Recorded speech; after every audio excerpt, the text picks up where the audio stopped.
सबके शुक्रगुजार है कि आपने एक बार फिर ये चुनाव किया है कि हम साथ मिल सकें, प्रभु के वचनों पर अध्ययन मनन कर सकें।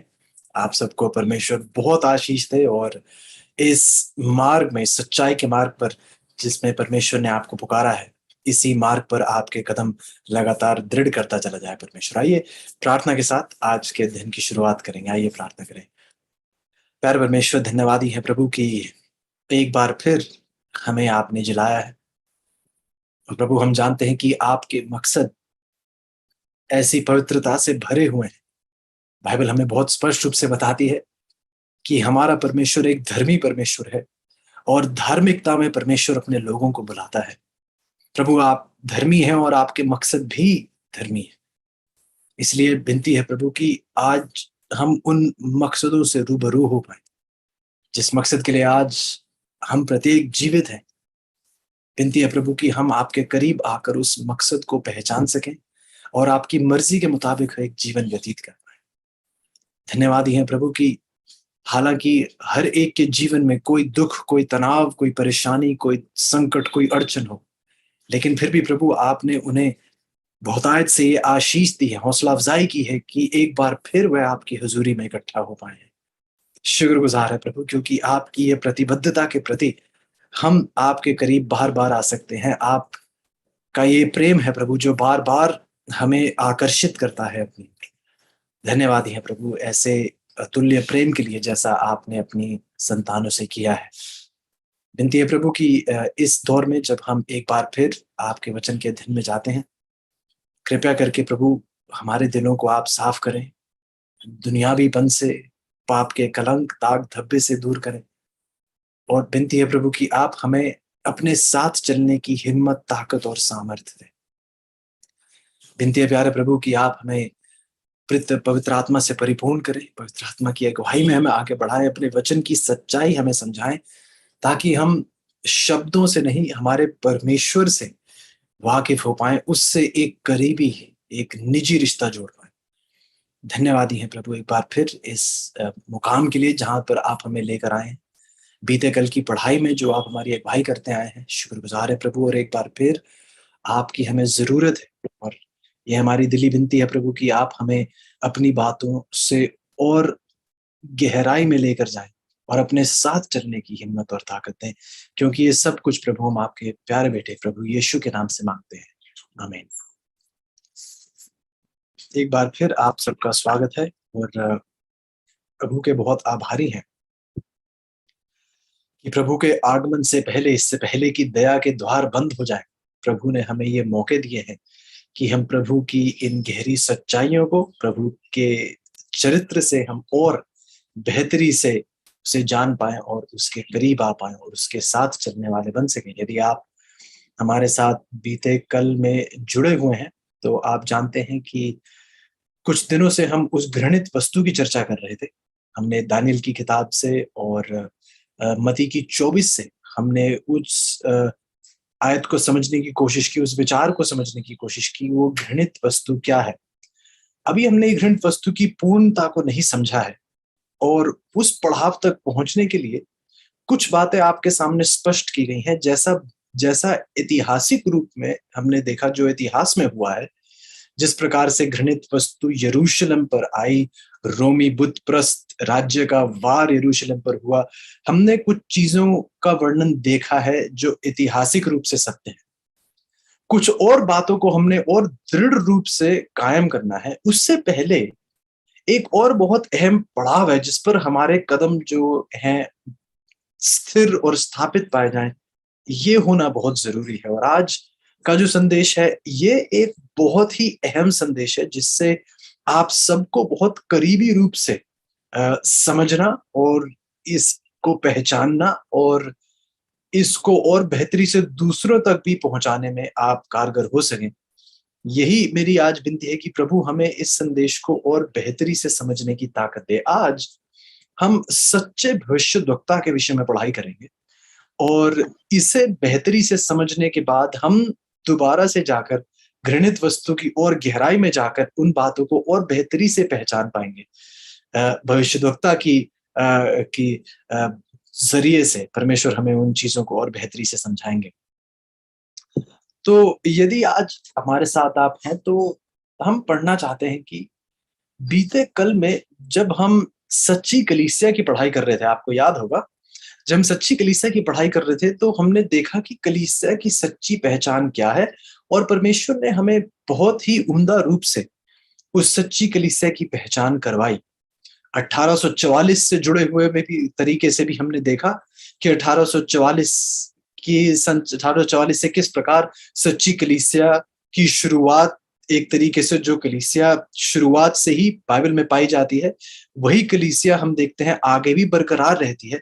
और 1844 के बाद हम देखते हैं कि जब प्रभु यीशु उस पवित्र स्थान की सेवकाई से महापवित्र स्थान की सेवकाई में प्रवेश करते हैं, तो हम देखते हैं कि एक और सच्ची कलीसिया, जैसे सच्चे परमेश्वर के लोग बाइबल में पाए जाते हैं, वैसी ही एक सच्ची कलीसिया की स्थापना उसके उस दौर के दौरान 1844 के दौरान एक बार फिर एक कलीसिया एक साथ होती है और सच्चाई को प्राप्त करती है, सच्चाई में बढ़ती है। तो इन बातों पर हम गौर कर रहे थे। 1844 को हमने फिर पवित्र स्थान के नजरिए से भी देखा और बेहतरी से समझा कि किस प्रकार परमेश्वर अपने लोगों का संचालन लगातार करते आए हैं बीते सालों में भी। और आज उन्हीं बातों पर ध्यान रखते हुए हम और आगे बढ़ना चाहेंगे और एक पहलू जो सच्ची कलीसिया का हमने अभी तक उस पर चर्चा नहीं की है, उस पहलू की ओर हम दोबारा जाना चाहेंगे। शुरुआत के लिए मैं चाहूंगा आप मेरे साथ आए प्रकाशित वाक्य की किताब, उसका 12 अध्याय और उसकी 17 आयत। प्रकाशित वाक्य की किताब है और उसका 12 अध्याय और उसकी 17 आयत। Revelation 12 verse 17। रेवलेशन 12:17। प्रकाशित वाक्य की 12 की 17 बाइबल कुछ इस प्रकार कहती है, और अजगर स्त्री पर क्रोधित हुआ। ये इस आयत से आप पहले से वाक्य में हम पहले पढ़ चुके हैं। अजगर कौन है? 9वीं आयत हमें बताती है कि अजगर कौन है। प्रकाशित वाक्य की 12 की 9 हमें बताती है, वह बड़ा अजगर अर्थात वही पुराना सांप जो इब्लीस और शैतान कहलाता है। तो शैतान को यहाँ अजगर कहा जा रहा है। और 17 आयत कहती है अजगर स्त्री पर क्रोधित था। स्त्री किसको दर्शाती है? उस कलीसिया को दर्शाती है, प्रभु की सच्ची कलीसिया को यहाँ दर्शाती है। बाइबल में बताती है कि शैतान जो है उस कलीसिया पर क्रोधित हुआ। हमने ये भी देखा कि क्रोधित क्यों हुआ, बीते कल में बहुत गहराई से पढ़ चुके हैं, क्योंकि बार बार उसे हार प्राप्त हो रही है। स्वर्ग में उसने प्रभु यीशु पर वार करने की कोशिश की, वहां पर उसने हार प्राप्त की। जब उसे इस जमीन पर डाला गया तो उसने प्रभु यीशु जब पैदा होने वाले थे उनकी वहां पर उनकी मृत्यु करने की कोशिश की, वहां पर भी वह हारा। उनका जन्म हुआ, वह उन्होंने अपना जीवन जिया, उसने प्रभु शैतान ने तब भी प्रभु को मारने की कोशिश की, तो भी वह बच निकले और स्वर्ग में उठाए गए। तो उसके बाद हमने देखा कि अंधकार के युगों के दौरान 1260 वर्षों के दौरान से शैतान ने अब कलीसिया पर क्रोधित होके, उस स्त्री पर क्रोधित होके उस पर वार करने की कोशिश की। लेकिन 1260 वर्षों के दौरान भी प्रभु ने अपनी कलीसिया को जंगलों में, गुफाओं में, पहाड़ों में सुरक्षित रखा। तो बार बार हार प्राप्त करते हुए शैतान बहुत क्रोधित होता है।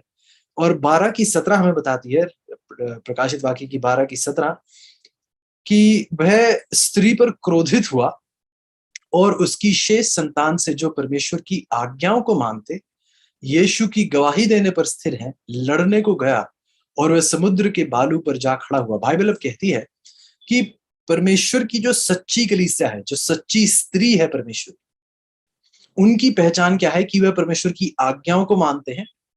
और दूसरी पहचान ये भी है कि वह पर यीशु की गवाही देने पर स्थिर है।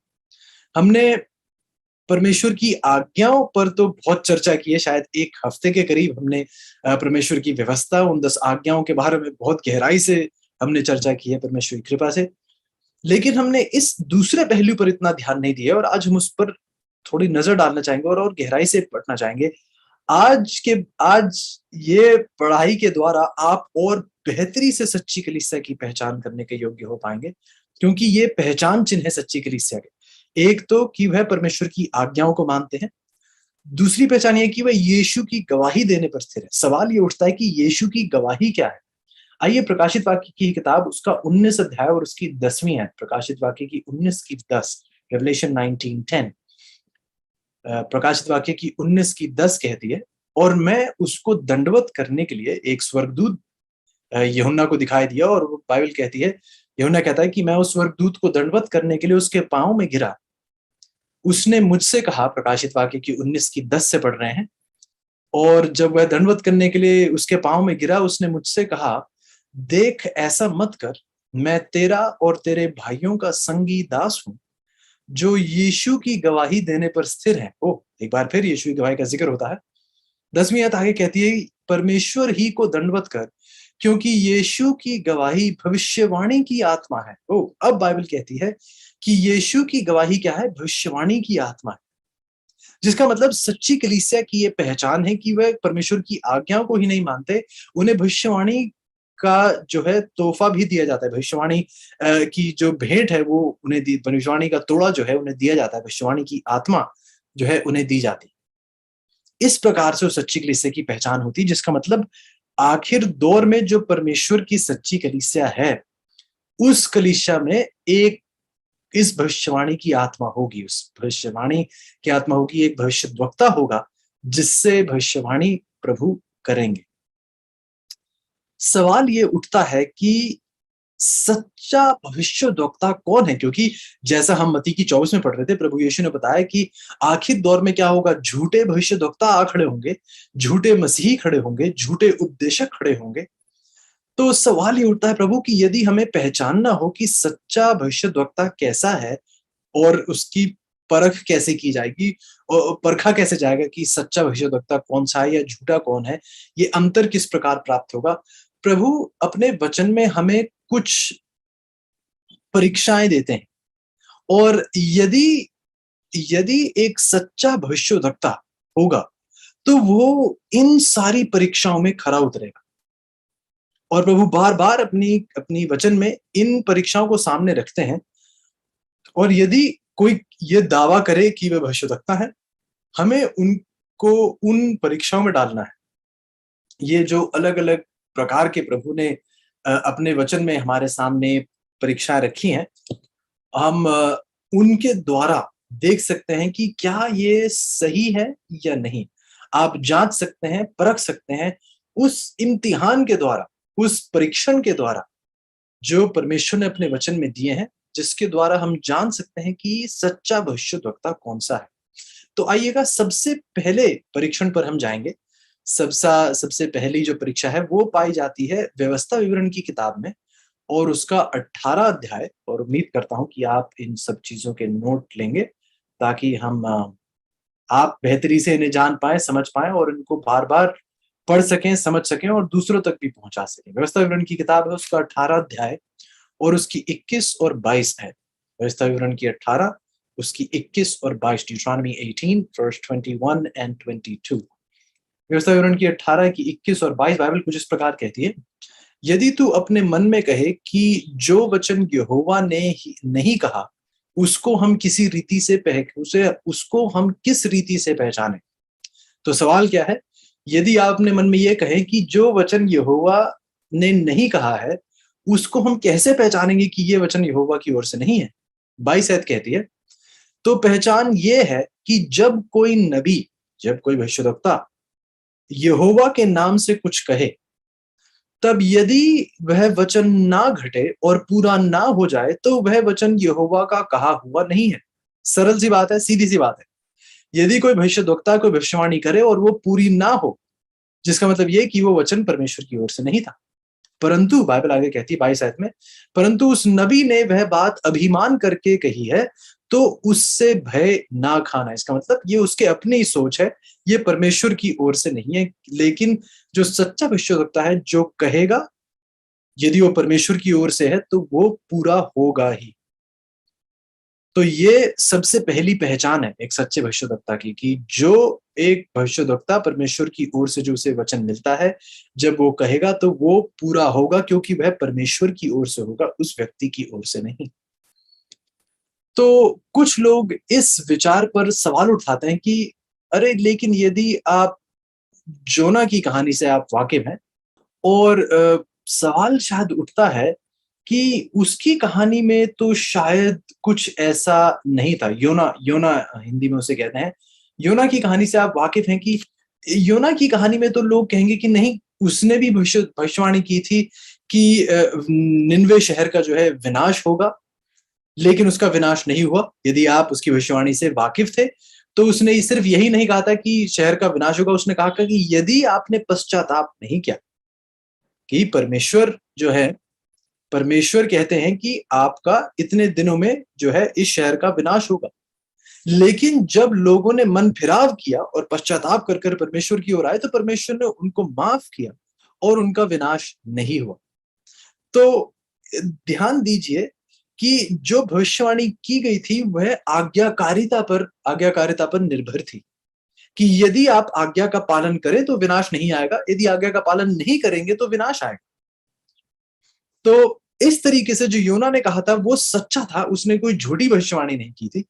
क्योंकि लोगों ने पश्चाताप किया तो जैसा परमेश्वर ने कहा था ठीक वैसा ही हुआ, उनका बचाव हुआ, उनका विनाश नहीं हुआ। तो एक बार फिर सच्चे भविष्यद्वक्ता की पहली पहचान क्या है, कि जब कोई भविष्यद्वक्ता कोई भविष्यवाणी करता है, यदि वह परमेश्वर की ओर से है तो वो पूरी होती ही होती है, क्योंकि वो उसकी ओर से नहीं है, वह परमेश्वर की ओर से। दूसरी पहचान जो बहुत जरूरी है वो है गिनती की किताब में और उसका 12 अध्याय। गिनती की किताब और उसका 12 अध्याय, ये देखेंगे। गिनती की किताब और उसका 12 अध्याय और उसकी छठी है, गिनती की 12 की 6, नंबर्स 12 एंड वर्स 6।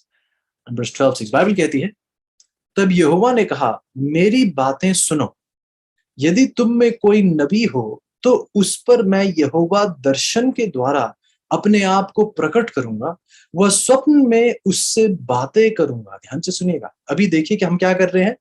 हम उन परीक्षणों की पढ़ाई कर रहे हैं जिस परीक्षण के द्वारा हर भविष्यद्वक्ता को गुजरना पड़ेगा। ये इसके द्वारा ये साबित होगा, प्रभु ने एक ही परीक्षण नहीं दिया है, बहुत सारे परीक्षण दिए हैं, जिसके द्वारा इन सारे इम्तिहानों के द्वारा ये तय किया जा सकता है कि ये भविष्यद्वक्ता सच्चा है या नहीं है। पहला परीक्षण क्या था, कि जब भविष्यद्वक्ता कोई भविष्यवाणी करे, यदि वह परमेश्वर की ओर से है तो वो पूरी हुई। दूसरा परीक्षण यह है, गिनती की 12 की 6 में, कि यदि कोई नबी हो तो प्रभु कहते हैं कि मैं उनसे दर्शन के द्वारा अपने आप को मैं उनके सामने प्रकट करूंगा, या स्वप्न में मैं उनसे बात करूंगा। तो स्वप्नों और दर्शनों के द्वारा, ड्रीम्स और विजन्स के द्वारा परमेश्वर जो है अपने सच्चे भविष्यद्वक्ता से क्या करते हैं, बातचीत करते हैं, उन बातें अपनी उनके सामने स्पष्ट करते हैं। ये दूसरा जो है ये परीक्षण है। आइए तीसरे परीक्षण की ओर। उम्मीद करता हूं कि आप भूलेंगे नहीं और इन चीजों का आप नोट्स ले रहे हैं ताकि आप इनको भूल ना जाए। तीसरा परीक्षण पाया जाता है गिनती की किताब में, लेकिन उसके 24 अध्याय में। गिनती की 24 और उसकी 4 में जाऊंगा, आप मेरे साथ देखें। गिनती की 24 की 4, नंबर 24 वर्स 4। और गिनती की 24 की 4 में लिखा है, ईश्वर के वचनों का सुनने वाला जो दंडवत में पड़ा हुआ खुली हुई आंखों से सर्वशक्तिमान का दर्शन पाता है, उसी की ये वाणी है। ध्यान से सुनिए, बाइबल कहती है कि जो परमेश्वर का दर्शन प्राप्त करता है वह कैसे करता है। एक बार फिर, जो दंडवत में पड़ा हुआ खुली हुई आंखों से सर्वशक्तिमान का दर्शन पाता है। बाइबल कहती है जब एक व्यक्ति, एक भविष्यद्वक्ता जब दर्शन में होता है तो वह सो नहीं रहा होता। ये स्वप्न नहीं है। जो रात को आप सोते हैं और आपको नींद में सपना आता है, ये वो नहीं है, ये एक दर्शन है। ये सपने से अलग है। अंग्रेजी में उसे विजन कहा जाता है। ड्रीम सपना होता है, विजन जो है अलग होता है। और जब एक व्यक्ति दर्शन में होता है, परमेश्वर उसे उसको दर्शन देते हैं, तो बाइबल कहती है उसकी आंखें कैसी होती हैं, आंखें खुली हुई होती हैं। 16 आयत में, गिनती की 24 की 16 में, इसी को हम दोबारा देखेंगे। गिनती की 24 की 16, नंबर 24:16, बाइबल कहती है, ईश्वर के वचनों का सुनने वाला और परम प्रधान के ज्ञान का जानने वाला जो दंडवत में पड़ा हुआ खुली हुई आंखों से सर्वशक्तिमान का दर्शन पाता है, उसी की यह वाणी है। एक बार फिर वही बात दोबारा दोहराई जाती है कि दर्शन में एक व्यक्ति की आंखें कैसी होती हैं, खुली होती हैं। तो 3 परीक्षण अभी तक हमने देखे हैं। जो भविष्यवाणी की जाए वो पूरी हो, स्वप्न और दर्शनों के द्वारा परमेश्वर उनसे बातचीत करते हैं। तीसरी बात कि जब एक व्यक्ति दर्शन में होता है तो उसकी आंखें कैसी होती हैं, खुली होती हैं। चौथा परीक्षण जो है ये पाया जाता है दानियल की किताब में। दानियल की किताब और उसका 10वां अध्याय। दानियल की किताब, दानियल ऑफ कोर्स आप उससे बहुत अच्छे से वाकिफ हैं, हमने बहुत अध्ययन किया है परमेश्वर की कृपा से। और दानियल की 10:17 में दानियल का वर्णन किया जाता है। दानियल भविष्यद्वक्ता थे और उनका वर्णन यहाँ किया जाता है दानियल की 10:17 में। और बाइबल कुछ इस प्रकार कहती है, सो प्रभु का दास अपने प्रभु के साथ क्यों कर बातें कर सके, क्योंकि मेरी देह में ना तो कुछ बल रहा और ना कुछ सांस ही रह गई। दूसरी बात बताई जाती है, क्योंकि दानियल भविष्यद्वक्ता जो था, ये परमेश्वर की बातें सुन रहा था, स्वप्न और दर्शन में ये था। और बाइबल ये बात कहती है कि जब एक व्यक्ति दर्शन में होता है, आंखें खोलकर परमेश्वर के दर्शन प्राप्त कर रहा होता है, तो दानियल यहाँ ये एक बात बताता है, कहता है कि उसके पास ना तो कोई बल था ना कोई सांस थी। पहली बात हम सांस से शुरुआत करेंगे। कहता है कि उसमें कोई सांस नहीं रह गई थी, ना कुछ सांस रह गई थी। और ये हकीकत है कि जब एक व्यक्ति दर्शन में होता है तो सिर्फ आंखें ही नहीं खुली होती, वह सांस भी नहीं ले रहा होता।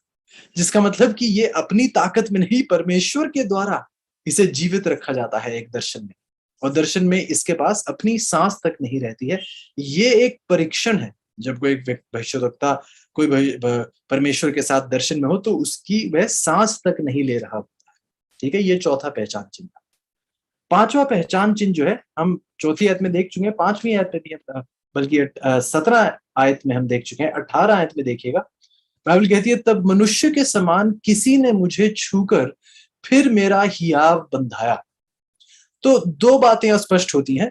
17 आयत में तो ये बताया गया कि उसके पास कुछ बल नहीं था, और फिर 18 आयत कहती है कि क्योंकि उसके पास कुछ बल नहीं था, तो क्या बताया जाता है कि एक मनुष्य के समान, 18 आयत कहती है दानियल की 10:18, एक मनुष्य के समान किसी ने मुझे छूकर फिर मेरा हियाव बंधाया। तो पांचवा परीक्षण हमें यह बताता है कि जब एक भविष्यद्वक्ता भविष्यवाणी करने के लिए परमेश्वर से वो दर्शन या स्वप्न प्राप्त कर रहा है, तो वह उसकी आंखें खुली होती हैं, सांस नहीं ले रहा होता, उसका अपना बल तक नहीं रहता, और परमेश्वर की ओर से उसे ताकत दी जाती है। परमेश्वर की ओर से उसे एक अद्भुत ताकत जो है वो दी जाती है, जिसके द्वारा वह बरकरार रहता है। आइए, इन बातों को आप भूलिएगा नहीं। और ये पांचवा परीक्षण था। आइए छठे इम्तिहान की ओर जाएंगे। यिर्मयाह की किताब है, उसका 28 अध्याय और उसकी 9 आयत। यिर्मयाह की 28 की 9, जर्माया 28:9, जर्माया 28:9, यिर्मयाह की 28 की 9 देखिएगा मेरे साथ।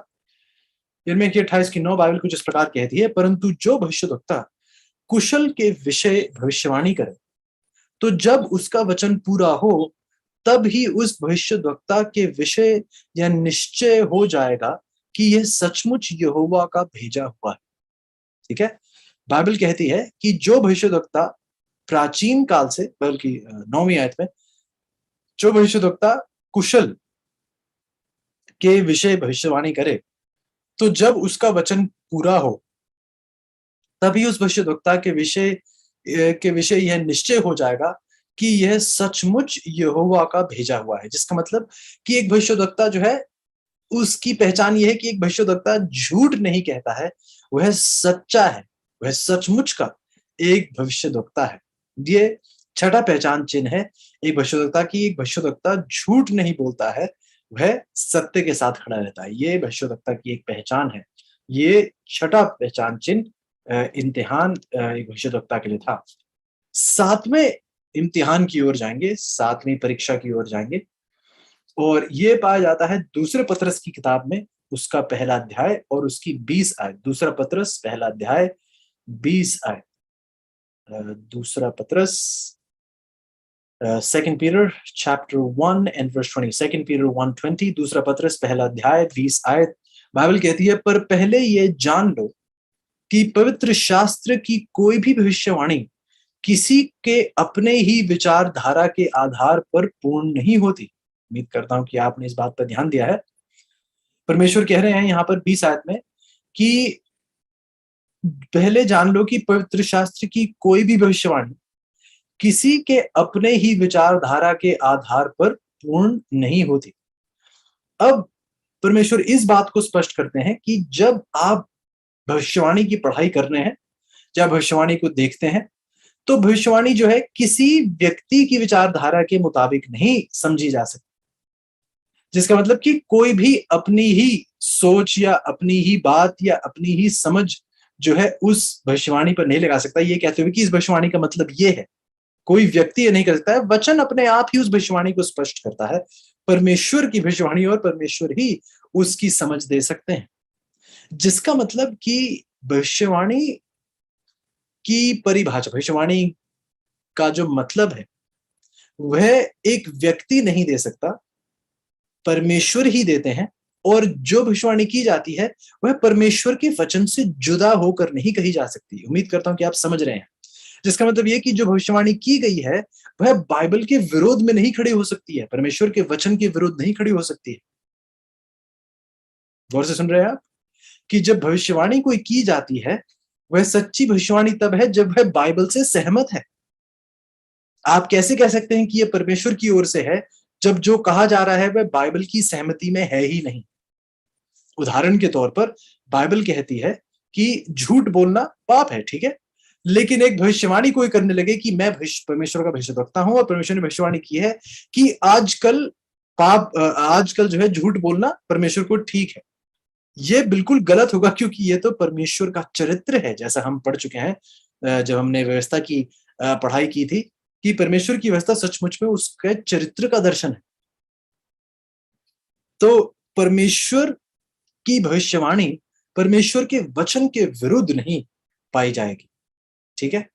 तो ये सातवां पहचान चिन्ह था कि कोई व्यक्ति अपनी विचारधारा नहीं पेश कर सकता है किसी भविष्यवाणी पर, क्योंकि जो भविष्यवाणी की जा रही है वह परमेश्वर की विचारधारा से और परमेश्वर के वचन से ही सहमति में है, सच्चाई की सहमति में है, सच्चाई के विरुद्ध नहीं खड़ी की जा सकती कोई भविष्यवाणी। ये सातवां पहचान चिन्ह था, सातवीं परीक्षा थी।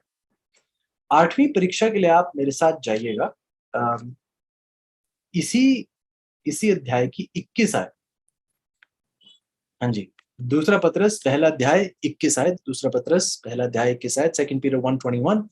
बाइबल कहती है क्योंकि कोई भी भविष्यवाणी मनुष्य की इच्छा से कभी नहीं हुई, पर भक्त जन पवित्र आत्मा के द्वारा उभारे जाकर परमेश्वर की ओर से बोलते थे। अब बाइबल कहती है कि जो सच्चे भविष्यवक्ता हैं वह अपनी इच्छा से कुछ नहीं कहते, परंतु परमेश्वर की ओर से बोलते हैं, पवित्र आत्मा के द्वारा वह परमेश्वर की ओर से बोलते हैं। ये आठवां आठवां पहचान चिन्ह, परीक्षा, इम्तिहान यदि आप उसे कहें, वह ये है कि यदि ये सच्चा भविष्यवक्ता है तो वह अपनी ओर से नहीं, जो वह कह रहा है वह परमेश्वर के नाम से, परमेश्वर की ओर से होगा। जिसका मतलब भविष्यवक्ता कभी अपना घमंड नहीं करेगा, कभी अपनी बढ़ोतरी नहीं करेगा, अपने आप को बड़ा नहीं दिखाएगा। भविष्यवक्ता हमेशा परमेश्वर के नाम से ही बात करेगा कि ये मेरी ओर से नहीं, परमेश्वर की ओर से। दानियल का उदाहरण ले लीजिए, जब वह नेबूकदनेस्सर सामने खड़ा था, उस राजा के सामने खड़ा था, तो क्या उसने ये कहा कि राजा हाँ मुझ में ये ताकत है, मैं आपको सारी, उसने कहा नहीं, परमेश्वर परमेश्वर ने आपको ये स्वप्न दिया है, वही आपको समझाएंगे, मेरे में ताकत नहीं है, परमेश्वर का वचन है। तो सच्चे भविष्यवक्ता परमेश्वर के नाम से बातें करते हैं, वह अपनी बढ़ाई कभी नहीं करते हैं। ये आठवां पहचान चिन्ह था। आइएगा इसी के साथ पहले कुरिन्थियों की 14 में जाइएगा, एक मिनट। पहले कुरिन्थियों की किताब उसका 14 अध्याय और उसकी तीसरी आयत, पहले कुरिन्थियों की 14 की 3, 1 Corinthians 14:3। बाइबल कहती है परंतु जो भविष्यवाणी करता है वह मनुष्यों से उन्नति और उपदेश और शांति की बातें कहता है। अब यहाँ बाइबल ये कहती है कि भविष्यवाणी किस चीज के लिए है? मनुष्यों की उन्नति, उनके उपदेश और शांति की बातों को कहता है। तो सच्ची भविष्यवाणी क्या है? सच्ची भविष्यवाणी वही है जो मनुष्यों की उन्नति, किसी व्यक्ति की नहीं, किसी व्यक्ति की बढ़ोतरी के लिए नहीं, उसके घमंड के लिए नहीं, उसके लुभाने के लिए नहीं है, मनुष्य की, मानव जाति की उन्नति के लिए है, उनके उपदेश के लिए है और उनकी शांति के लिए है। गौर कीजिएगा कि नौवां पहचान चिन्ह, नौवीं परीक्षा यह है कि सच्ची भविष्यवाणी लोगों की प्रगति, किसी इकलौते व्यक्ति की प्रगति के लिए नहीं, मानव जाति की प्रगति, उनके बचाव, उनके उपदेश, उनकी शांति के लिए सच्ची भविष्यवाणी वही होगी। 10वीं परीक्षा, 10वीं परीक्षा आइए हम इसे देखेंगे। और ये पाया जाता है यशाया। और ये शायद एक, यदि आप इस एक इम्तिहान को रखें तो आई थिंक आप ज्यादातर जो लोग भविष्यद्वक्ता होने का दावा कर रहे हैं वह इस एक इम्तिहान में सरासर झुटलाए जाते हैं। उन्हें गलत साबित किया जाता है, क्योंकि ये एक बहुत ही, कहना चाहिए एक तरीके से बहुत ही मुश्किल इम्तिहान है बहुत से लोगों के लिए। तो सच्चा भविष्यद्वक्ता ये एक बहुत ही अहम पे उसका इम्तिहान है। यशाया का 8वां अध्याय और उसकी 19 और 20 आयत, यशाया की 8 की 19 और 20, आइजिया 8, 19 एंड 20, आइजिया 8, 19, 20, यशाया की 8 की 19 और 20 बाइबल कहती है, जब लोग तुमसे कहें कि आज्ञाओं और टोनों के पास जाकर, और ओझाओं, बल्कि जब कोई तुमसे कहे कि ओझाओं और टोनों के पास जाकर पूछो जो गुनगुनाते और फुसफुसाते हैं, तब तुम यह कहना कि क्या प्रजा को अपने परमेश्वर ही के पास जाकर ना पूछना चाहिए? क्या जीवितों के लिए मुर्दों से पूछना चाहिए? 20 आयत, व्यवस्था और चितौनी ही के चर्चा किया करो।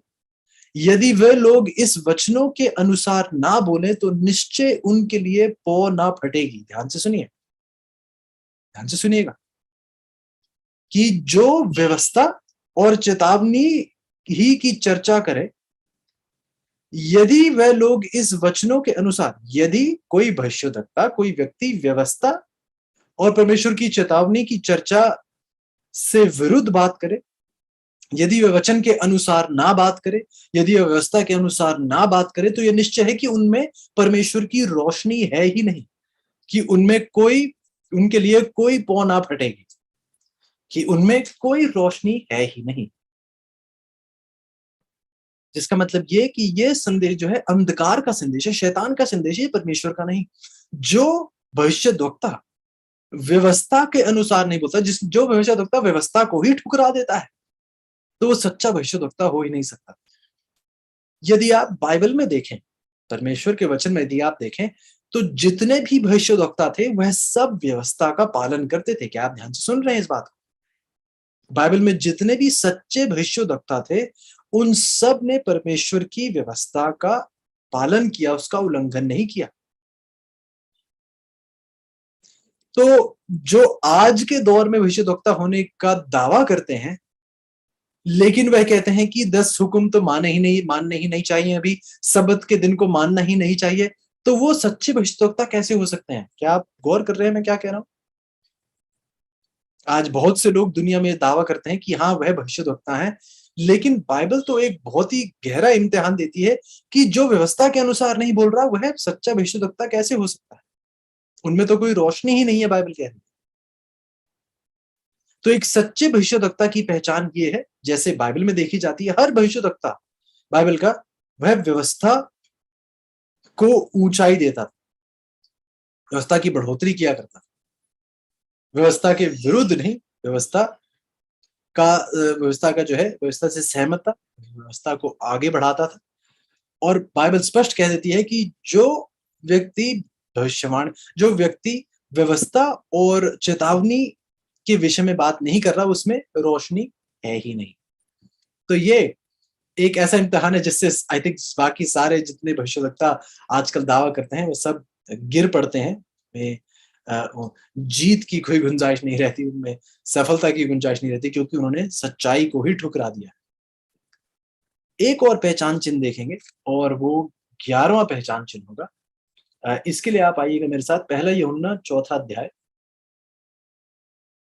पहला यूहन्ना उसका 4 अध्याय और पहली से तीसरी आयत, पहले यूहन्ना का 4 अध्याय पहली से तीसरी, 1 John 4 verses 1 to 3, 1 John 4 1 to 3, Bible कहती है, हे प्रियो, हर एक आत्मा की प्रतीति ना करो, वरन आत्माओं को परखो कि वह परमेश्वर की ओर से हैं कि नहीं, क्योंकि बहुत से झूठे भविष्यद्वक्ता जगत में निकल खड़े हुए हैं। परमेश्वर का आत्मा तुम इसी रीति से पहचान सकते हो कि जो कोई आत्मा मान लेती है कि यीशु मसीह शरीर में होकर आया है, वह परमेश्वर की ओर से है, और जो कोई आत्मा यीशु को नहीं मानती, वह परमेश्वर की ओर से नहीं और वही तो मसीह के विरोधी की आत्मा है, जिसकी चर्चा तुम सुन चुके हो कि वह आने वाला है और सब और अब भी जगत में है। देखिए बाइबल क्या कहती है कि एक सच्चा भविष्यद्वक्ता वह क्या मानेगा? वह ये मान लेता है कि यीशु मसीह शरीर में होकर आए हैं, वह परमेश्वर की ओर से है, और जो कोई आत्मा यीशु को नहीं मानती है वह परमेश्वर की ओर से नहीं है। तो एक सच्चा भविष्यद्वक्ता इस बात को स्वीकारता है कि प्रभु यीशु जो है परमेश्वर है, देहधारी वह परमेश्वर हुए, और वह परमेश्वर की ओर से है, और वह हमारे साथ आए। और जो व्यक्ति प्रभु यीशु को नहीं मानता है, तो परमेश्वर के शब्द हैं कि वह तो मसीह के विरोधी की आत्मा है। मतलब शैतान का ये भविष्यद्वक्ता है, ये परमेश्वर का भविष्यद्वक्ता नहीं है। तो जीजो, अब तक हमने 11 पहचान चिन्ह देखे हैं जिनको समझना बहुत जरूरी है।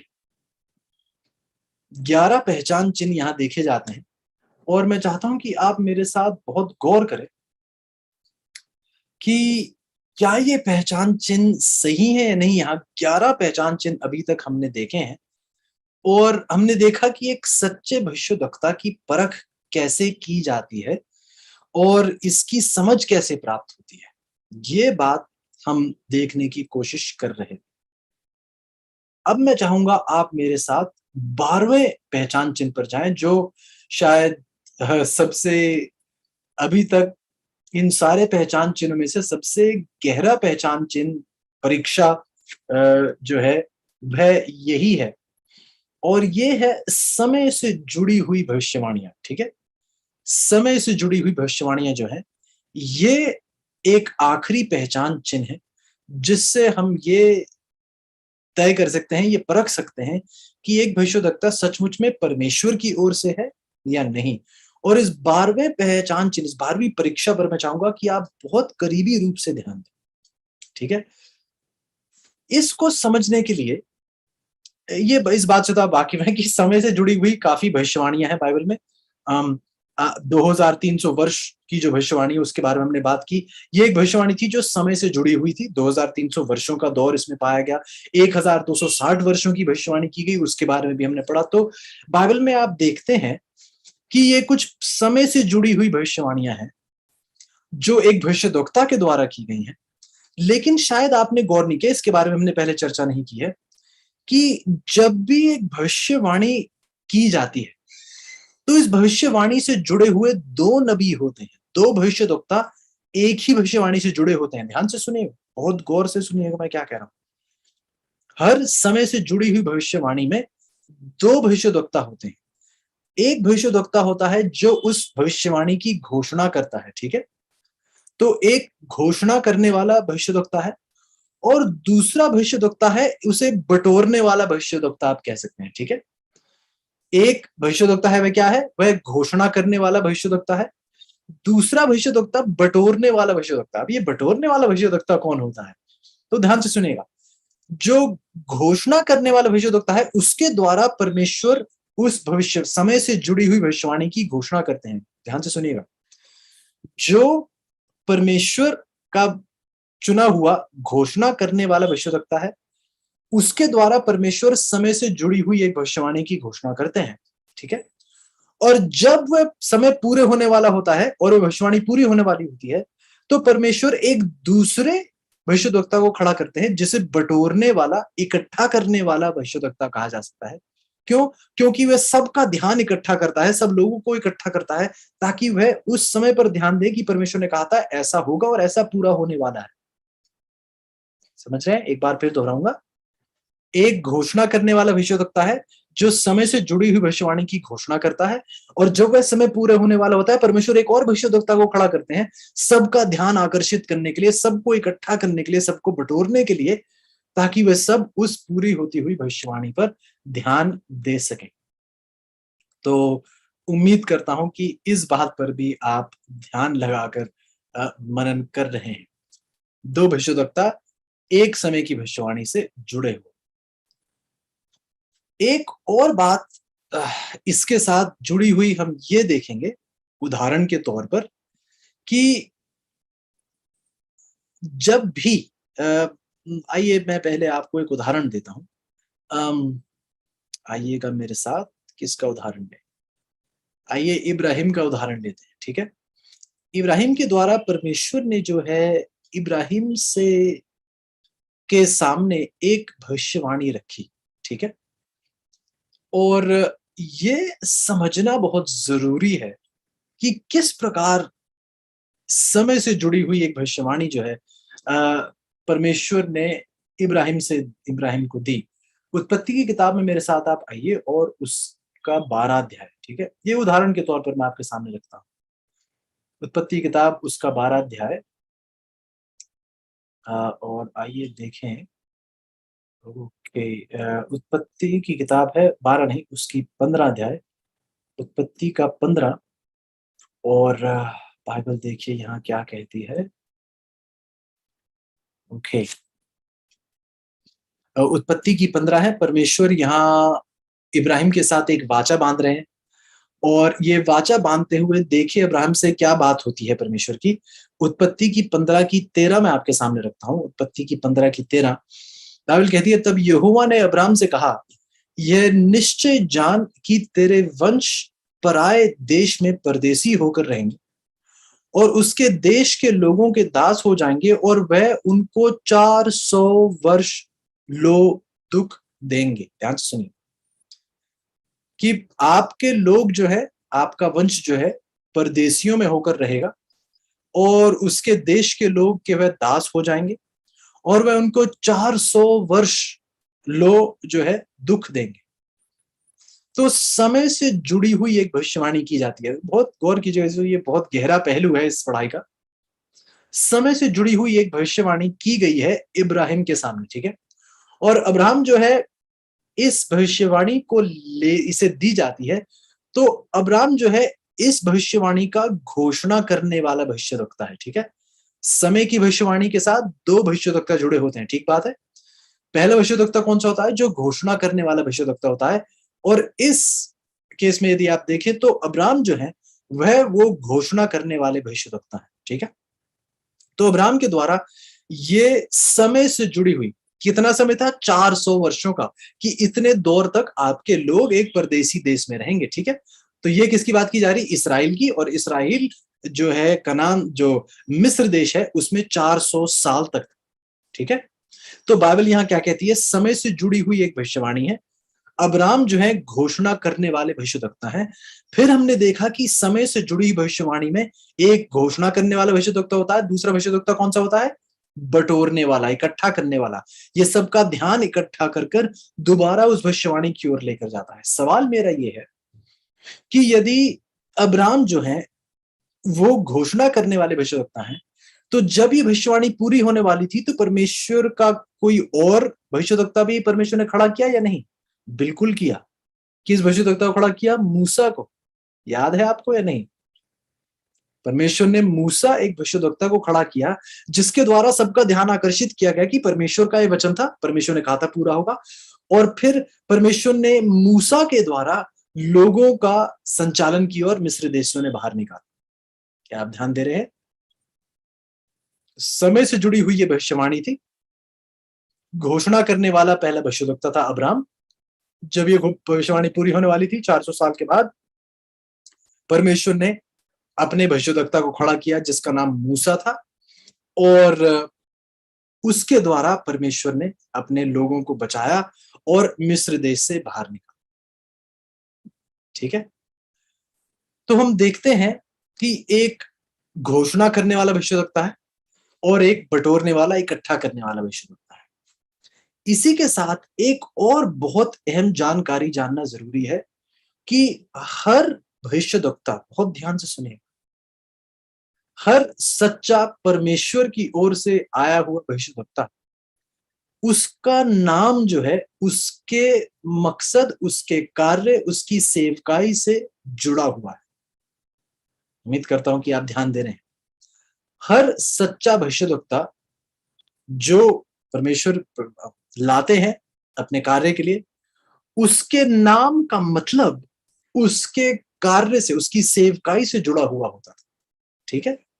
उदाहरण के तौर पर आप किसी भी जरूरी नहीं है कि वह समय की भविष्यवाणी वाले भविष्यद्वक्ता ही हो, कोई भी और भविष्यद्वक्ता, जितने भी भविष्यद्वक्ता बाइबल में पाए जाते हैं, उनके नाम जो थे, उनके नाम के मतलब उनकी सेवकाई से जुड़े हुए थे। उदाहरण के तौर पर आप नूह को देख लीजिए। नूह का उदाहरण मैं आपके सामने रखता हूं। नूह का जो नाम है उसका मतलब है आराम। ठीक है, नूह के नाम का मतलब है, नूह जो नाम है उसका मतलब है आराम। और परमेश्वर ने नूह के द्वारा अपने लोगों को आराम दिया। उत्पत्ति की 5:29 देखिएगा मेरे साथ।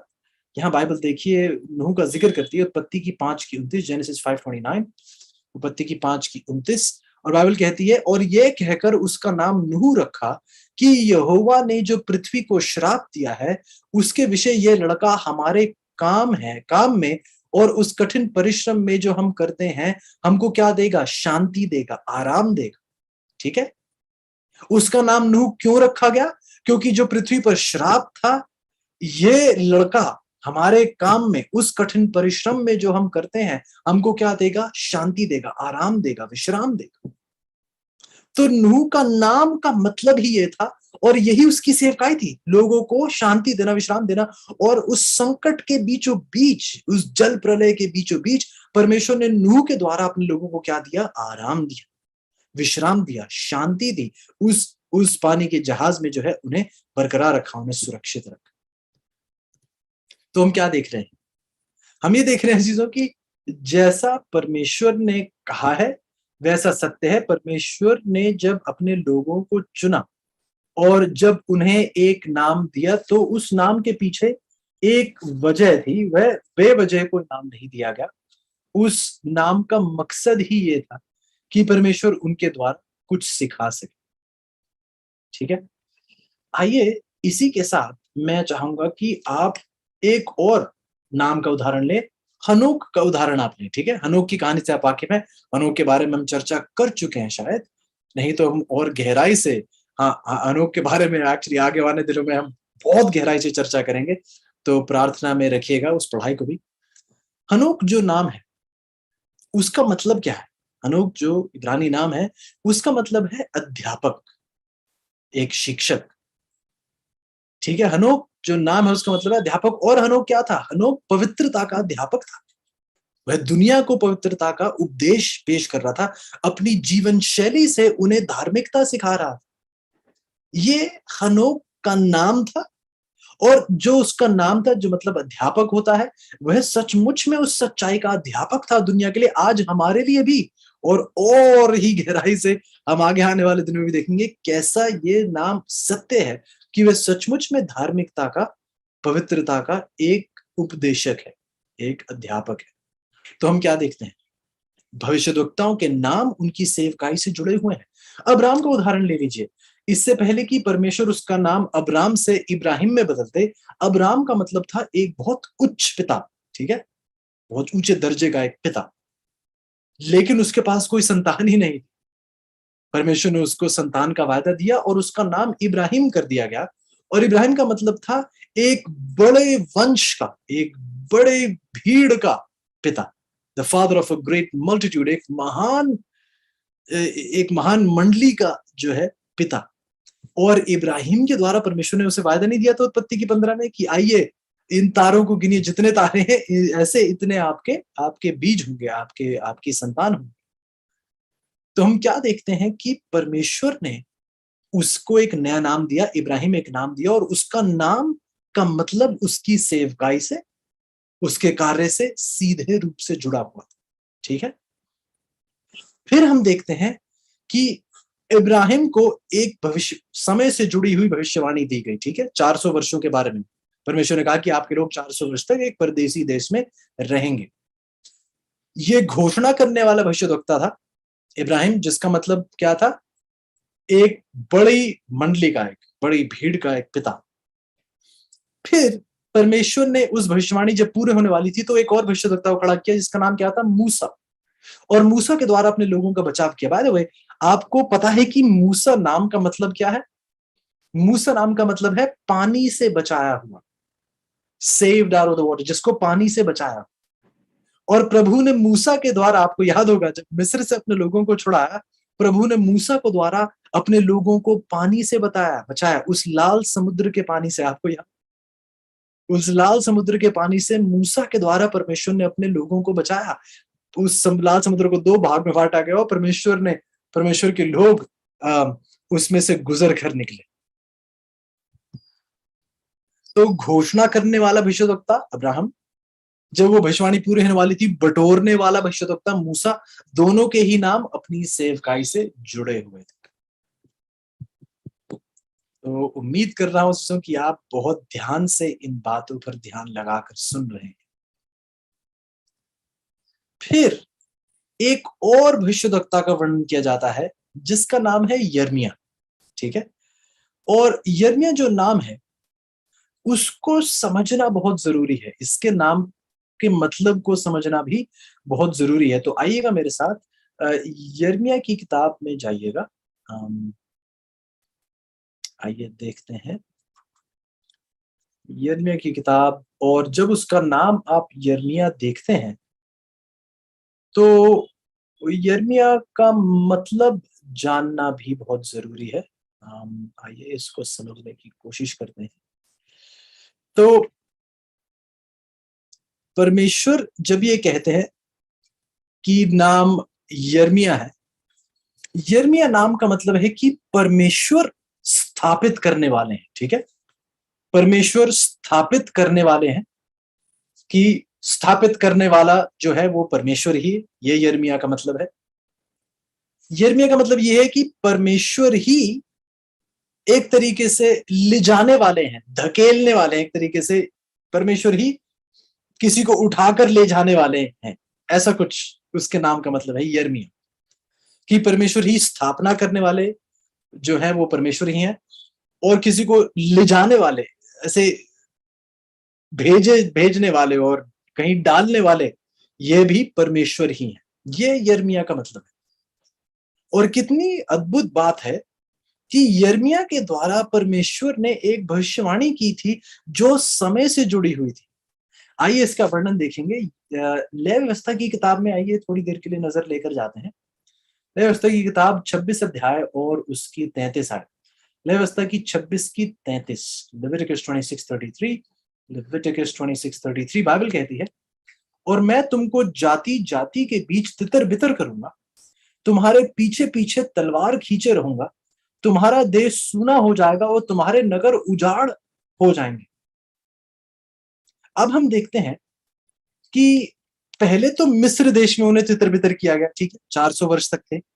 उसके बाद जब मिस्र से निकल कर आए तो दोबारा परमेश्वर कहते हैं कि मैं आपको जाति जाति के बीच तितर बितर करूंगा, तुम्हारे पीछे पीछे तलवार खींचे रहूंगा। क्या दोबारा परमेश्वर के लोग बंदिश में गए थे? बिल्कुल गए थे। यिर्मयाह इस बात का जिक्र करता है। यिर्मयाह की 29 में आइएगा मेरे साथ। यिर्मयाह की किताब और उसका 29 अध्याय चाहूंगा ये आप मेरे साथ देखें। यिर्मयाह का 29,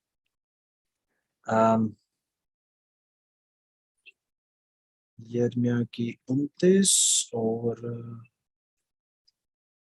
देखेंगे परमेश्वर किस प्रकार एक भविष्यवाणी देते हैं। आइएगा मेरे साथ यिर्मयाह की 29 और सबसे पहले चाहूंगा आप मेरे साथ देखें पहली आयत में, ठीक है। पहली आयत में देखिए, यिर्मयाह की 29 की 1 में बाइबल कहती है, उसी वर्ष यिर्मयाह नबी ने इस आशय की पत्री उन पुर्नियों और भविष्यद्वक्ताओं और साधारण लोगों के पास भेजी जो बंधुआ में से बचे थे, जिनको नबूकदनेस्सर यरूशलेम से बाबुल को ले गया था। वो तो परमेश्वर अब यहां बताते हैं, परमेश्वर ने पहले ही कह दिया था कि आप जाति जाति में तितर बितर किए जाएंगे, और ऐसा हुआ। आप इससे वाकिफ हैं। दानियेल की किताब ये बताती है कि नबूकदनेस्सर राजा जो है ये यरूशलेम में आए, इस पर वार किया, और अब परमेश्वर के लोगों को उठाकर बंधुए बनाकर उन्हें कहां ले गए? बाबुल देश ले गए, ठीक है। दूसरी आयत कहती है यिर्मयाह की 29 की 2, यह पत्री उस समय भेजी गई जब यकोन्याह राजा और राजमाता खोजे यहूदा और यरूशलेम के हाकिम लोहार और अन्य कारीगर यरूशलेम से चले गए। ठीक है, तो बाइबल बताती है हमें कि ये उस बंदिश का दौर था। ठीक है, आगे जाकर हमें बाइबल ये भी बताती है,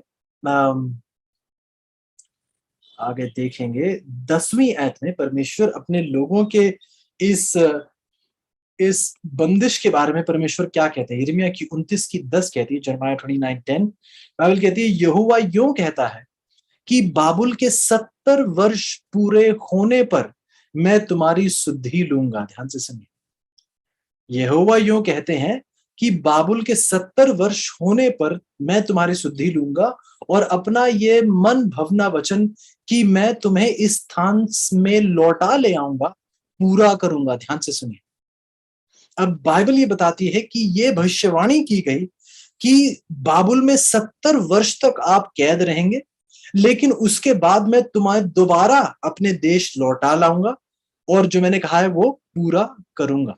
ओ, अब हम देखते हैं कि यिर्मयाह के द्वारा ये भविष्यवाणी की गई कि यरूशलेम जो है 70 वर्षों तक बाबुल की कैद में रहेगा। ठीक है, कि यरूशलेम 70, एक बार फिर समय से जुड़ी हुई एक भविष्यवाणी की गई कि यरूशलेम जो है बाबुल में 70 वर्षों तक कैद रहेगा। तो ये बात भी हम देखते हैं स्पष्ट की जाती है। ठीक है,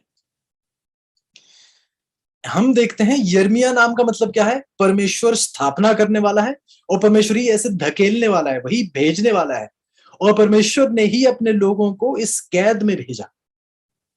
देखिए उसका नाम का मतलब कैसे उसकी सेवकाई से जुड़ा हुआ था। तो उसके नाम का मतलब है कि परमेश्वर ही भेजने वाला है, परमेश्वर ही स्थापना करने वाला है और परमेश्वर ने ही अपने लोगों को इस बंदिश में भेजा उनके पापों की वजह से। और फिर परमेश्वर ने यह भी कहा कि 70 वर्षों के बाद मैं तुम्हें दोबारा लौटा लाऊंगा इस देश में।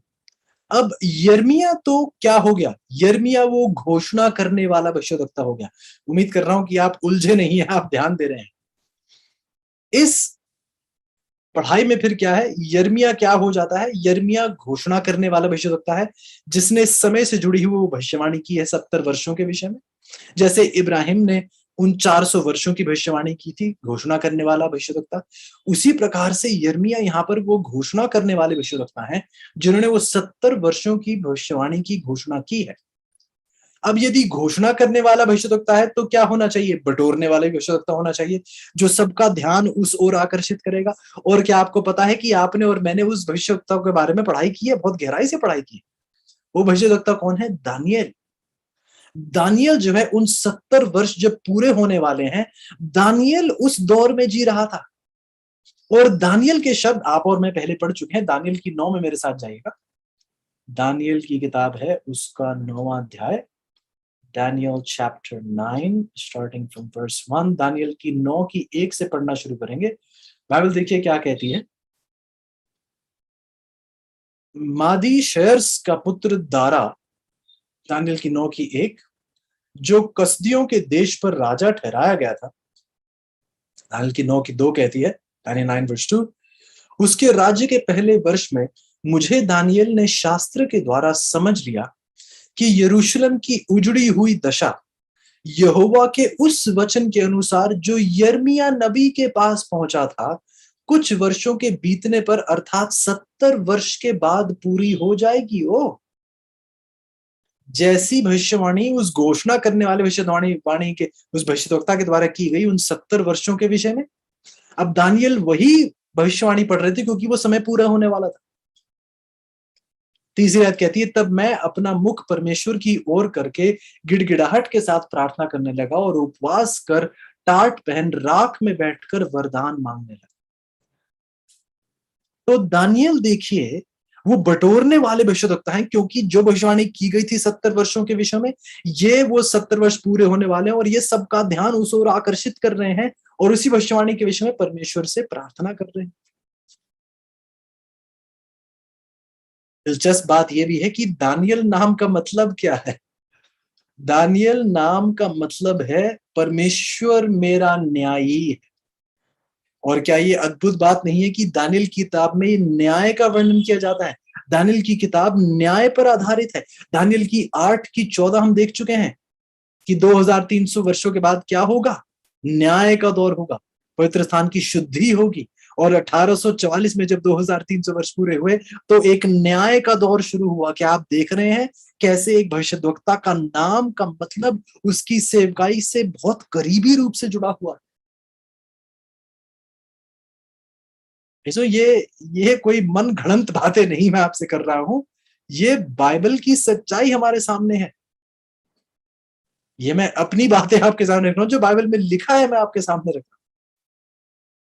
दानियल नाम का मतलब परमेश्वर मेरा न्यायी, और उसकी किताब हमें उस न्याय के दौर के बारे में देखिए कैसी गहरी जानकारी देती है।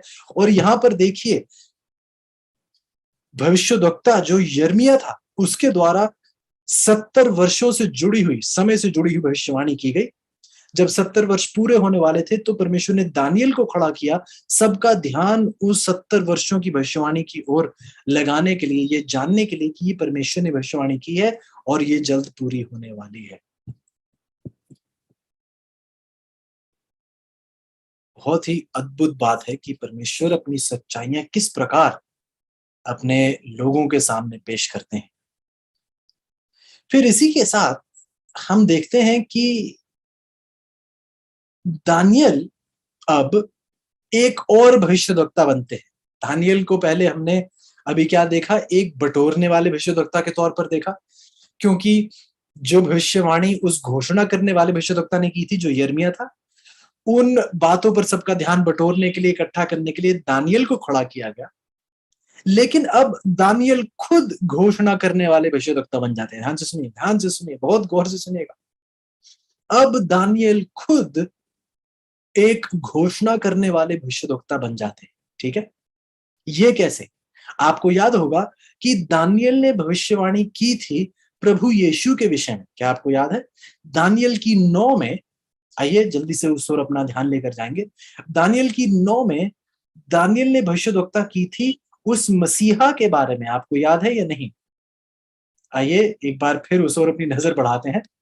और दानियल की 9 की 24 कुछ इस प्रकार कहती है। दानियल की 9 की 24, दानियल 9:24, बाइबल कहती है, तेरे लोगों और तेरे पवित्र नगर के लिए 70 सप्ताह ठहराए गए हैं कि उनके अंत तक अपराध का होना बंद हो, पापों को अंत और अधर्म का प्रायश्चित किया जाए, और युग युग की धार्मिकता प्रकट होए, और दर्शन की बात पर और भविष्यवाणी पर छाप दी जाए, और परम पवित्र का अभिषेक किया जाए। ये 70 सप्ताह के बीच होगा। 70 सप्ताह भविष्यवाणी की पढ़ाई में हमने देखे कितने होते हैं, 490 वर्ष। 25 आयत कहती है, सो ये जान और समझ ले कि यरूशलेम के फिर बसाने की आज्ञा के निकलने से लेकर अभिषिक्त प्रधान के समय तक 7 सप्ताह बीतेंगे। फिर 62 सप्ताह के बीतने पर चौक और खाई समेत वह नगर कष्ट के समय में फिर बसाया जाएगा। अब देखिए बाइबल क्या कहती है। बाइबल कहती है कि ये अभिषिक्त प्रधान के समय तक ये बातें बीतेंगी। अब ध्यान से सुनिएगा जीजो, बहुत बहुत ध्यान से सुनिएगा। अब दानियल जो है उस अभिषिक्त प्रधान, कौन है अभिषिक्त प्रधान? जब उसका अभिषेक हुआ, प्रभु यीशु है, उनका अभिषेक कब हुआ? उनके बपतिस्मे पर। याद है प्रभु यीशु ने कहा कि मैंने पवित्र आत्मा का अभिषेक प्राप्त किया है। तो घोषणा करने वाला भविष्यद्वक्ता कौन था? दानियल, जिसने उस अभिषिक्त प्रधान का जिक्र किया। लेकिन जब उसका अभिषेक हुआ तो क्या कोई और था जिसको परमेश्वर ने खड़ा किया ताकि सबका ध्यान इस समय से जुड़ी हुई भविष्यवाणी की ओर डाला जाए? क्या आप ध्यान दे रहे हैं चीजें या नहीं? दानियल ने घोषणा की परमेश्वर की अगुवाई में कि 70 सप्ताह दिए जाएंगे इसराइल को, समय से जुड़ी हुई ये भविष्यवाणी है। और इस 70 सप्ताह के दौरान हम क्या देखेंगे? हम देखेंगे कि अभिषिक्त प्रधान आ खड़ा होगा और उसका अभिषेक होगा। क्या कोई और बटोरने वाला भविष्यद्वक्ता था जिसने सबका ध्यान इस सच्चाई की ओर लाया? बिल्कुल, यूहन्ना, जिसने प्रभु यीशु को बपतिस्मा दिया। आपको याद है? यूहन्ना ने सबका ध्यान परमेश्वर की ओर आकर्षित किया, प्रभु यीशु की ओर आकर्षित किया कि ये देखो, ये है वो मेमना जो जगत के सारे पापों को ले जाएगा। उसी ने उस अभिषिक्त प्रधान का अभिषेक किया, उसको बपतिस्मा दिया। एक घोषणा करने वाला भविष्यवक्ता और एक बटोरने वाला भविष्यवक्ता। बहुत ही अहम बात है, बहुत ज्यादा अहम बात है। इसी के साथ हम देखते हैं कि बाइबल बार बार हमें ये बात बताती है, ठीक है, बाइबल बार बार हमें ये बात बताती है कि जब भी एक समय से जुड़ी हुई घोषणा की जाती, जब जब समय से जुड़ी हुई घोषणा की गई, तब तब दो भविष्यद्वक्ता खड़े हुए, एक घोषणा करने वाला, एक बटोरने वाला। इसी के साथ हम यहां समाप्ति करेंगे। इस विचार के साथ मैं चाहूंगा कि इस अगले विचार पर आप ध्यान दें, जिस विचार के साथ आज की समाप्ति करेंगे और कल दोबारा उठाएंगे इस विचार को। पहली बात, जब जब समय से जुड़ी हुई घोषणा पहली बार कब हुई समय से जुड़ी हुई घोषणा? हम देखते हैं कि 400 वर्षों के बारे में परमेश्वर ने अब्राहम से जो है घोषणा की, उस बात की। जब उस घोषणा करने वाले भविष्यद्वक्ता ने उस बात की घोषणा की, जब वो समय पूरे होने वाला था, परमेश्वर ने मूसा नबी को खड़ा किया और उसके द्वारा सबका ध्यान इस भविष्यवाणी से की ओर आकर्षित किया, ठीक है। अगली बार यिर्मयाह के द्वारा समय से जुड़ी हुई एक और भविष्यवाणी की गई 70 वर्षों के बारे में, और जब वो 70 वर्ष पूरे होने वाले थे तो उस बटोरने वाले भविष्यद्वक्ता को खड़ा किया जो दानियल था, जिसने सबका ध्यान इस ओर आकर्षित किया। फिर हम देखते हैं कि दानियल एक घोषणा करने वाले भविष्यद्वक्ता बने, और जब उन्होंने प्रभु यीशु का जीवन, उनका अभिषेक, उनकी मृत्यु, दानियल की 9 में आगे प्रभु यीशु की मृत्यु के बारे में भी दानियल ने उसका जिक्र किया कि उस अभिषेक प्रधान की मृत्यु की जाएगी, जिसके द्वारा दानियल की 9 की 27 में लिखा था कि मेल बलि और अन्न बलि बंद करेंगे। इस दौर में क्या प्रभु यीशु ने किसी और भविष्यद्वक्ता को खड़ा किया? बिल्कुल। उस यूहन्ना को उन्होंने खड़ा किया जिसने सबका ध्यान आकर्षित किया प्रभु यीशु की ओर, उस भविष्यवाणी के पूरे होने की ओर। तो हम क्या देखते हैं? जब जब समय से जुड़ी हुई भविष्यवाणी की गई, एक घोषणा करने वाला भविष्यद्वक्ता खड़ा हुआ और एक बटोरने वाला भविष्यद्वक्ता खड़ा, ठीक है। इसी के साथ हम बाइबल की आखिरी समय से जुड़ी हुई भविष्यवाणी की ओर देखते हैं, और बाइबल की आखिरी और सबसे लंबे समय की भविष्यवाणी जो की गई है, वह 2300 वर्ष के विषय में की गई है। बहुत ध्यान से सुनिएगा मैं क्या कह रहा हूं। सबसे आखिरी भविष्यवाणी जो समय से जुड़ी हुई, और जो सबसे समय के विषय में सबसे लंबी भविष्यवाणी जो है, वह 2300 वर्ष की भविष्यवाणी है, ठीक है। अब मैं चाहता हूं कि मेरे साथ आप ध्यान दें कि जब जब बाइबल सच्चाई है, और जब जब बाइबल में परमेश्वर ने समय से जुड़ी हुई भविष्यवाणी की है, तो दो भविष्यद्वक्ता खड़े हुए हैं, एक घोषणा करने वाला, एक सबका ध्यान बटोरने वाला। 2300 वर्ष की जो भविष्यवाणी थी, किसने की थी? घोषणा करने वाले भविष्यद्वक्ता ने। वो कौन था? दानियेल। गौर कर रहे हैं आप? 2300 वर्ष के बीच जो है प्रभु यीशु का अभिषेक हुआ, उनका बपतिस्मा हुआ, उनकी मृत्यु हुई। ये सब बातें करने के लिए यूहन्ना ने लोगों का ध्यान आकर्षित किया। लेकिन ये 2300 वर्ष कब खत्म हुए? 1844 में। ध्यान से सुनिएगा, ये 2300 वर्ष 1844 में खत्म हुए, और हमने देखा कि जब जब समय खत्म हो रहा, जब ये भविष्यवाणी के पूरे होने का समय आ रहा था, तब तब परमेश्वर ने एक भविष्यद्वक्ता को खड़ा किया, सबका ध्यान उस ओर आकर्षित करने के लिए, सबका ध्यान बटोरने के लिए। तो यदि 2300 वर्ष 1844 में खत्म होते हैं, तो क्या 1844 के करीब परमेश्वर ने किसी और भविष्यद्वक्ता को खड़ा किया या नहीं, जिसने सबका ध्यान बटोरा उस भविष्यवाणी की ओर? आप कहेंगे यूहन्ना, लेकिन यूहन्ना तो जीवित नहीं था 1844 में। तो फिर क्या कोई और भविष्यद्वक्ता था जिसे परमेश्वर ने खड़ा किया, जो सबका ध्यान इस ओर आकर्षित करता कि यह भविष्यवाणी पूरी हो रही है? यदि हर समय से जुड़ी हुई भविष्यवाणी में दो भविष्यद्वक्ता हैं, तो क्या ऐसा हो सकता है कि 2300 वर्ष की भविष्यवाणी में सिर्फ एक ही दानियल ही था और कोई नहीं? ऐसा तो नहीं हो सकता, क्योंकि बाइबल का ये तरीका है, परमेश्वर का ये सिद्धांत है कि जब जब समय से भविष्यवाणी, जब समय की से जुड़ी हुई भविष्यवाणी की जाए, तो एक घोषणा करने वाला भविष्यद्वक्ता हो, एक बटोरने वाला भविष्यद्वक्ता हो। एक घोषणा करेगा, दूसरा जब समय पूरा हो रहा होगा तो सबका ध्यान उस ओर आकर्षित करे। तो सवाल ये है अजीजों कि यदि 2300 वर्ष की घोषणा दानियल ने की और ये समय 1844 में पूरा हुआ, तो वो भविष्यद्वक्ता कौन सा है?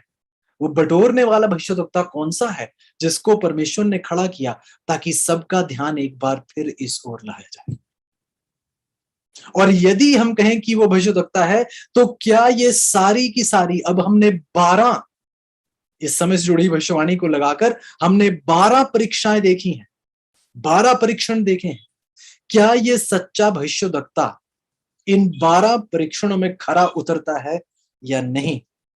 कल हमारे साथ जुड़िएगा ताकि हम उस सच्चाई को और बेहतरी से देखें, उस बटोरने वाले भविष्यद्वक्ता के बारे में पढ़ें और बेहतरी से जान सकें कि क्या परमेश्वर ने उस भविष्यद्वक्ता को खड़ा किया, और किया तो वो भविष्यद्वक्ता कौन है, और हमें इस सच्चाई से क्या सीखने को मिलता है।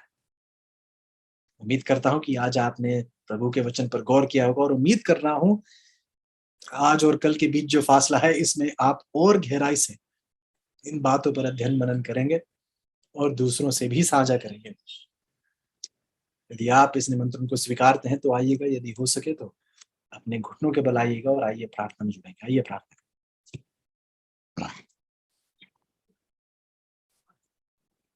प्यारे परमेश्वर, धन्यवाद ही है प्रभु, आपने अपने लोगों पर बहुत आयत से आशीषें उंडेली हैं।